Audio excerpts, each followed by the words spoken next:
मरवाल अपना ढोड़िया रंग दहरन से मोहर मरवाल अपना चोलिया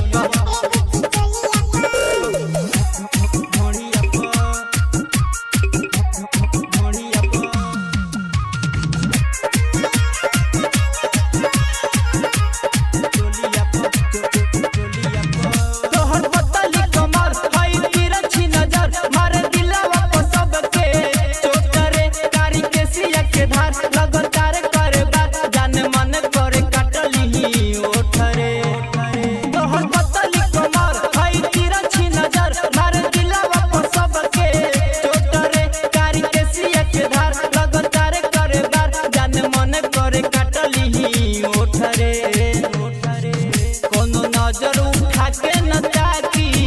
एको अक्षर न होकर बाकी चल खेला शुरू कर जाओ बोड़िया पर तनिया रवल के नाम लिखवाल अपना ढोड़िया रंग दहरन से मोहर मरवाल अपना चोलिया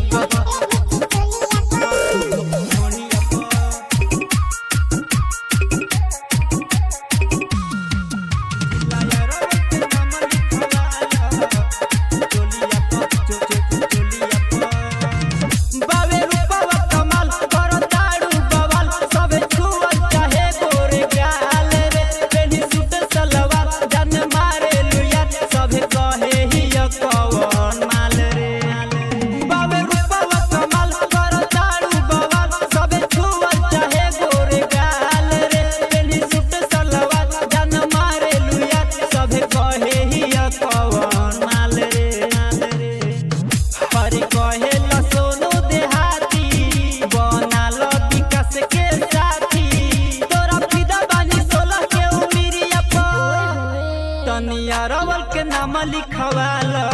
अपना चोलिया रंग दहरन से मोहर मरवाल अपना ढोड़िया रे बुझी ढोड़िया मरवाल।